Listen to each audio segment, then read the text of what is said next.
Hello, I am Tahera Hassan, a student at the Department of English Language and Literature at the University of Bahrain.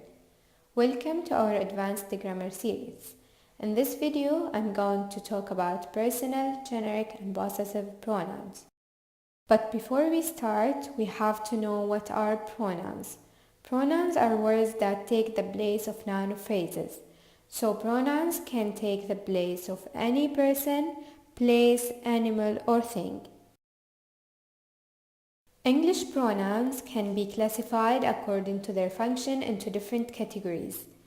Types of pronouns include personal pronouns, generic pronouns, possessive pronouns, indefinite pronouns, relative pronouns, intensive pronouns, and so forth.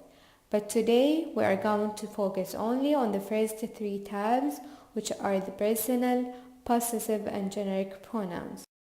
The first type we are going to talk about is the personal pronouns, which can be classified into two types. The first one is the subject pronouns, which are used to replace the subject of the sentence, which means that these pronouns perform the action of the verbs in the sentences. They are I, you, he, she, it, we, and they.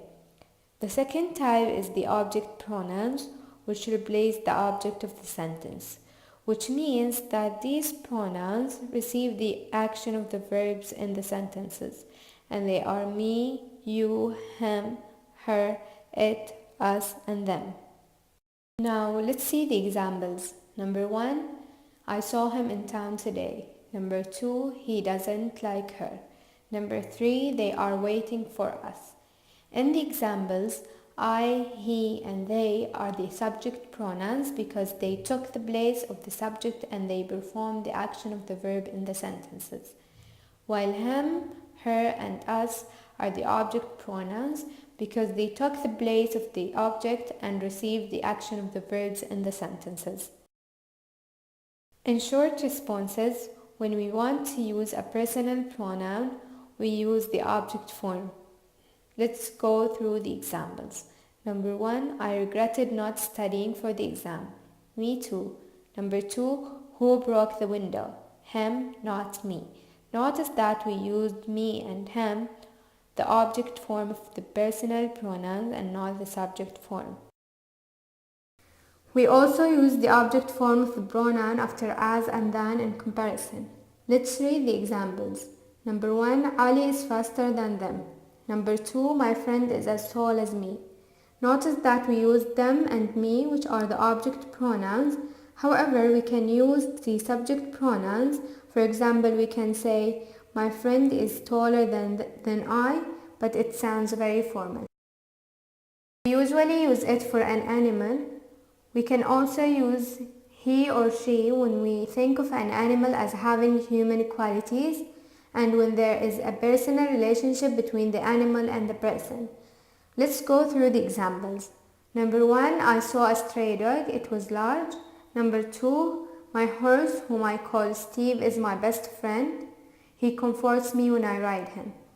In the second example, we used he because obviously there is a personal relationship between the host and the narrator. We use the combination he or she when we are talking about a person who could be a male or a female. We often use plural noun and they instead of he or she. Let's see the examples. Number 1, you should see a doctor.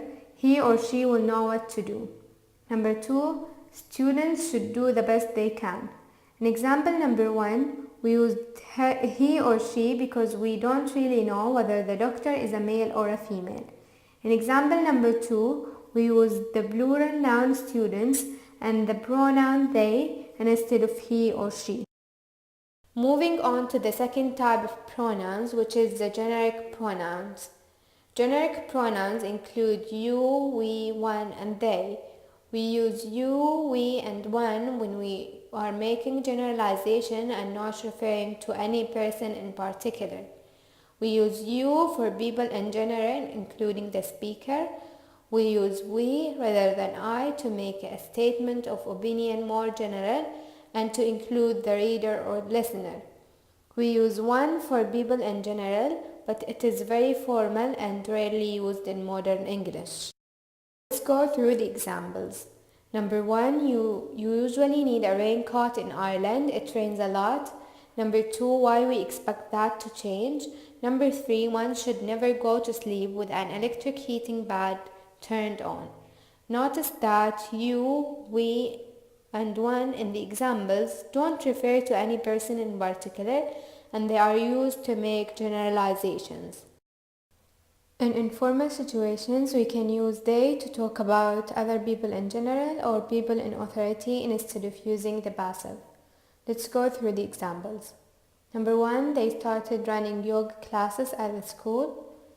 In this example, we use they because we are talking about other people in general, but we can also use the passive and say yoga classes started being run at the school. Example number 2, they are chopping down the rainforests. In the example, we use they because we are talking about people in authority. We can also use the passive and say the rainforests are being chopped down. The third type of pronouns we are going to talk about is the possessive pronouns. They are mine, yours, his, hers, and theirs. We use them in place of possessive noun phrases and in an answer to questions with whose. Let's read the examples. Number 1, what's mine is yours, my friend.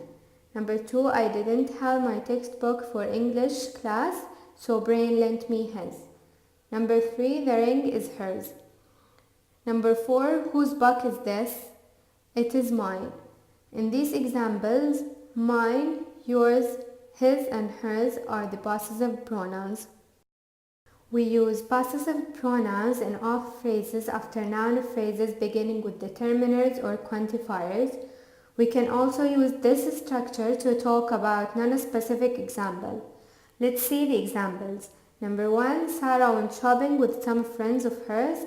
Number 2, Sam John is a famous designer.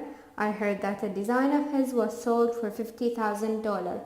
In the first example, we used the possessive pronoun hers in the of phrase after the noun phrase beginning with the quantifier some. In the second example, we used the same structure to talk about non-specific example. Like in this example, we didn't specify which design was sold for $50,000. This is the end of the video. Thank you for watching and I hope you found this video beneficial. And special thanks goes to Dr. Lamia Al-Kohiji.